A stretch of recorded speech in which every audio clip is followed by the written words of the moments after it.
थांबा, तुमची शिलाई मशीन सुद्धा जड येत आहे का? मशीन मधून आवाज येतोय का? किंवा मशीन चालवताना स्मूथ वाटत नाही का? मग लगेच मशीन खराब झाली असं समजू नका. कदाचित तुमच्या मशीनला योग्य ऑइलिंगची गरज आहे. श्री स्वामी समर्थ सगळ्यांना. तर तुम्हा सगळ्यांचं पुन्हा एकदा आपल्या क्लासमध्ये स्वागत आहे. तर आजच्या ह्या क्लासमध्ये मी तुम्हाला शिलाई मशीनला ऑइलिंग कसे करायचं आणि ऑइलिंग न केल्यामुळे मशीनला काय प्रॉब्लेम्स होतात त्याबद्दल डिटेल करून माहिती देणार आहे. तर पहिले आपण मशीनला कसे तेल घालायचं किंवा मशीनला कसे ऑइलिंग करायचं, त्याचसोबत कोणतं तेल वापरायचं त्याबद्दल जाणून घेऊयात. तर मशीनला ऑइलिंग करण्यासाठी पहिले तुमची मशीन रेडी करून घ्या. रेडी करून घ्या म्हणजे मशीनमध्ये जर का दोरा घातला असेल, तुम्ही जर का इथं दोरा घातला असेल मशीनमध्ये तर तो दोरा काढून घ्या. खाली बॉबिन केस असेल इथं तर बॉबिन केस सुद्धा काढून घ्या. व त्यानंतरला मशीनला जी वादी घातलेली असते ना ती वादी सुद्धा काढून घ्या. ओके, तर आता मी दोरा काढून घेतला आहे, बॉबिन केस सुद्धा काढलेली आहे व वादी सुद्धा काढून घेतलेली आहे. तर आता आपण ऑइलिंग चालू करूयात. तर ऑइलिंग कुठं कुठं करायचं ते पहिले मी तुम्हाला सांगून देते. तर मशीनचा हा वरचा भाग आहे, तुम्ही बघू शकता हा मशीनचा वरचा भाग आहे. तर इथं तुम्हाला थोडे होल्स दिसत असतील. इथं 3 होल्स आहेत, इथं एक होल आहे व त्यासोबत इथं एक. तुम्हाला आय होप क्लिअरली दिसत असेल. इथं एक होल आहे, मी बोट घालून दाखवत आहे. हे बघा इथं एक होल आहे. ओके, तर एवढे हे 3 होल्स आहेत, इथं एक व इथं एक होल आहे. तर सगळ्या होल्स मध्ये 2-2 थेंब आपण ऑइल सोडून घ्यायचं आहे. तर आता सगळ्यात पहिले इथून चालू करा. तर इथे मी 2 थेंब असे ऑइल घालत आहे. तर अशा रीतीने सगळ्या होल्स मध्ये की नाही 2-2 थेंब असे ऑइल सोडून घ्या. तर इथं मी 2 थेंब असे ऑइल सोडून घेतले आहे. तर वरच्या बाजून आपण सगळीकडे आता ऑइल घालून घेतलेलं आहे. इथं जे जे होल्स होते ना तिथं आपण ऑइलिंग केलं आहे. आता नेक्स्ट येतो आपला निडल बार. निडल बार म्हणजे हा वाला बार. ओके, ह्याला निडल बार म्हणतात. तुम्ही बघितला असणार आपण स्टिच करते वेळी हा कंटिन्युअसली मूव्ह होत असतो, म्हणजेच कंटिन्युअसली वरती खालती होत असतो. तर आता आपण काय करायचं आहे, ह्याला सुद्धा ऑइलिंग करून घ्यायचं आहे. त्यामुळे काय होईल की त्याला इझिली मूव्ह करता येईल. ओके, तर आता इथं सुद्धा 2 थेंब असे मी ऑइलिंग करून घेत आहे. त्यानंतरला इथं साइड मध्ये जे होल आहे ना तिथं सुद्धा 1-2 थेंब असे ऑइल टाकून घ्या. ओके, आता नेक्स्ट येतो आपला हा व्हील. तर व्हीलला ऑइलिंग करण्यासाठी ह्या होलमध्ये जे आपण ऑइल घातलं होतं ना ह्या होलमध्ये ते आपल्या व्हीलसाठीच होतं. ओके, तर आता आपला पूर्ण वरचा मशीनचा भाग जो आहे ना तो ऑइल करून झाला आहे. आता नेक्स्ट काय करा, मशीनला आपल्या साईडला असे हे करून घ्या, पाडवून घ्या. म्हणजे मशीनला असे पलटी करून घ्या आपल्या साईडला. ओके, तर मी मशीनला ह्या साईडला पलटी करून घेतली आहे, तुम्ही बघू शकता. आता आपण काय करणार आहोत, ह्या साईडला ऑइलिंग करणार आहोत. तर ह्या साईडला ऑइलिंग करायला पहिले ही प्लेट असते ना त्याच्यावरती स्क्रू असतो. जर का तुमचा तो स्क्रू खूपच टाईट असेल तर त्याला स्क्रू ड्रायव्हरने थोडंसं लूज करून घ्या व ही प्लेट आहे की नाही अशी ओपन करून घ्या. ओके, ओपन केल्यानंतर आता तुम्हाला इथं सुद्धा पार्ट्स दिसू लागतील, मशीनचे इनर पार्ट्स दिसू लागतील. तर इथं काय करा, आता इथं सुद्धा चांगले करून ऑइलिंग करून घ्या. म्हणजे जिथं जिथं हे पार्ट्स दिसत आहेत ना तिथं सगळीकडे असे ऑइल टाकून घ्या. ओके, ऑइल टाकल्यानंतर आता परत आपला हा कॅप जी आहे ना ती अशी परत बंद करून घ्या. ओके, आणि स्क्रू परत टाईट करून घ्या. आता इथला पार्ट कंप्लीट झाला. आता इथं साईडलाच तुम्हाला अजून एक पार्ट दिसेल, त्याला सुद्धा एक नाही असे ओपन करून घ्या व इथं एक तुम्हाला स्क्रू दिसेल तर त्याला सुद्धा थोडंसं ऑइल घालून घ्या. ओके, आता हा इथं सुद्धा आपला ऑइल घालून झाला आहे. तर आता आपला इकडचा पार्ट पूर्ण कंप्लीट झाला आहे. आता काय करायचं आहे, मशीन पहिले होती तशीच परत सेट करून घ्या. आता नेक्स्ट काय आहे की मशीनला आता आपण ह्या साईडला बेंड केलं होतं ना, आता मशीनला आपण त्या साईडला बेंड करायचं आहे, त्या साईडला अपोजिट साईडला. ओके, पहिले आपल्या साईडला बेंड केलेलो, आता अपोजिट साईडला बेंड करून घ्यायचं आहे. तर काय करा, मशीन अशी उचला व अपोजिट साईडला असे बेंड करून ठेवून घ्या. जशी कम्फर्टेबल आहे तशी तुम्ही ठेवून घेऊ शकता. आता मी त्या साईडला बेंड करून ठेवली आहे. ओके, तर आता इथं तुम्हाला परत स्क्रूज जॉईंट्स दिसत असतील. तर सगळेकडे जिथं जिथं स्क्रूज आहेत, जिथं जिथं जॉईंट्स आहेत ना तिथं सगळेकडे 2-2 थेंब असे तेल घालून घ्या. ओके, 2-2 थेंब असे तेल सोडून घ्या. आणि ह्या पाईपवरती पण सोडून घ्या. ओके, त्यानंतरला हे सगळे स्क्रूज वरती 2-2 थेंब असे सोडून घेत जायचं. ओके,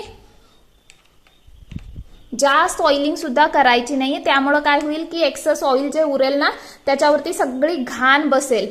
म्हणूनच 2-2च थेंब घाला म्हणजे बस होईल आपल्याला. ओके, तेवढ्यातच आपली मशीन पूर्णपणे हलकी होईल.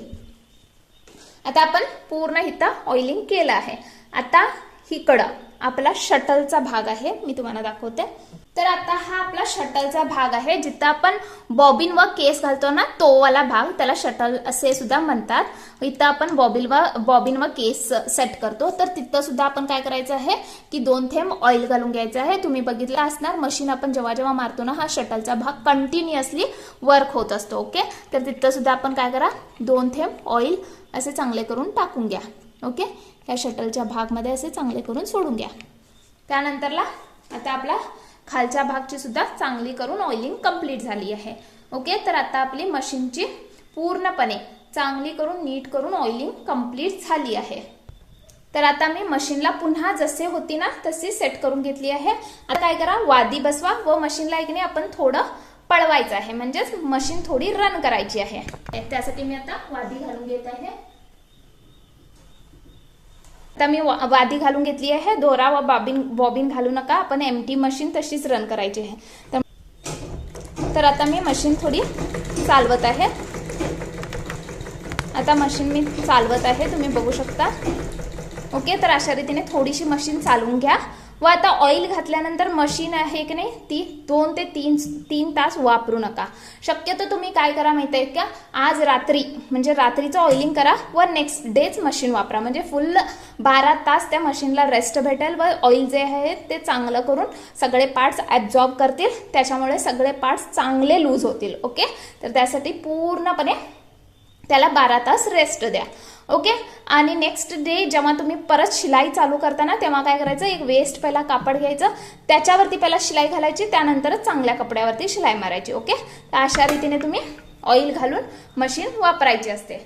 तर आता आपण मशीनमध्ये ऑइल कसे घालायचं ते डिटेल करून बघून घेतलो आहोत. तर आता मशीनमध्ये कोणतं ऑइल घालायचं हा क्वेश्चन मार्क असेलच तुम्हाला. तर बघा मशीनमध्ये ऑइल घालण्यासाठी आजकाल मशीनच्या शॉपमध्ये इझिली अवेलेबल आहे ऑइल. ओके, जस्ट तुम्ही जाऊन शॉपमध्ये विचारा की माझी मशीन, म्हणजे त्यांना क्लिअरली सांगा तुमची कोणती मशीन आहे, तुमची इलेक्ट्रिक मशीन आहे का, मॅन्युअल मशीन आहे का, कोणती आहे ती क्लिअरली सांगा, म्हणजे त्यानुसार त्या मशीनला कोणतं ऑइल सुटेबल आहे ते ऑइल तुम्हाला देतील. ओके, आणि जर का तुम्हाला ऑनलाईन परचेस करायचं असेल तर ऑनलाईनची लिंक मी डिस्क्रिप्शनमध्ये देते, तुम्ही ऑनलाईन सुद्धा परचेस करू शकता. ओके, आता जर का तुम्ही मशीनमध्ये तेल न घालताच मशीन वापरला तर त्याचे काय नुकसान होतील, त्याच्यामुळे मशीनमध्ये काय प्रॉब्लेम्स होतील त्याबद्दल मी तुम्हाला माहिती देणार आहे. तर पहिला नुकसान आहे, पहिली प्रॉब्लेम आहे की मशीन खूप जड येऊ लागते. म्हणजेच तुम्ही पॅडल मारते वेळी तुम्हाला खूप मशीन आहे की नाही जड वाटू लागते. त्यामुळे काय होईल की तुम्हाला स्टिच करते वेळी खूपच तुम्हाला जड जाईल, त्यामुळे तुमचे पाय जे आहेत ते दुखू शकतात. ओके, त्यानंतर आहे मशीन मधून आवाज येतो. त्यानंतरला जर का तुम्ही ऑइल न करता मशीन वापरायला चालू केली तर मशीन मधून खूप जोरात आवाज येऊ लागतो. त्यानंतरला आहे मशीन स्मूथ चालणार नाही, म्हणजेच मशीनची स्टिच जी आहे ती असो किंवा मशीनमध्येच तुम्ही बघितला मशीन मारते वेळी तर तुम्हालाच एक फील होईल की मशीन खूप अशी वेगळीच चालत आहे, रफ चालत आहे. म्हणून जर का तुम्ही ऑइल घालून मशीन वापरला ना तर तुमची मशीन एकदम स्मूथली चालेल. व त्याच सोबत जर का तुम्ही मशीनमध्ये ऑइल न घालता मशीन वापरायला चालू केला तर मशीन मधले आतले जे पार्ट आहेत ना, आतमधले पार्ट्स त्यांना रस्ट लागून जंग पकडून ते काय होतील, खराब होतील. मशीन मधले पार्ट्स खराब झाले की आपली मशीन जी आहे ती लगेच डॅमेज होईल, मशीनची लाईफ जी आहे ती कमी होत जाईल. त्यामुळे आपण कंपल्सरी मशीनला ऑइल घालूनच वापरायचं असतं. जर का समजा तुम्ही डेली यूज करत असाल, मशीन डेली यूज करत असाल तर वीक मध्ये एकदा म्हणजेच आठवड्यातून एकदा तरी तुम्ही ऑइलिंग कंपल्सरी करायचं आहे. आणि जर का तुम्ही वीकली एकदा वापरत असेल म्हणजेच आठवड्यातून एकदा मशीन वापरत असाल तर 15 ते 20 दिवसामधून तुम्ही कंपल्सरी ऑइलिंग करायचं असतं. आणि समजा जर का तुम्ही वापरच करत नसाल किंवा खूपच कमी वापर करत असाल तर तेव्हा महिन्यातून कंपल्सरी एकदा तरी तुम्ही ऑइलिंग करायचं असतं. ओके, तर मशीनला ऑइलिंग मस्ट आहे. ओके, ऑइलिंग केलीच पाहिजे, त्यामुळेच तुमची मशीन जी आहे ती अगदी स्मूथ व चांगली चालते. तर आजच्या ह्या क्लासमध्ये मी तुम्हाला कसे तेल घालायचं, कुठं कुठं तेल घालायचं व त्याचसोबत मशीनमध्ये तेल न घातला तर काय ड्रॉबॅक्स आहेत त्याबद्दल डिटेल करून माहिती दिली आहे. तर आजचा हा क्लास तुम्हाला कसा वाटला नक्की कमेंट करून सांगा. आवडला तर लाईक करा, शेअर करा, हाईप करा व सबस्क्राईब करायला विसरू नका.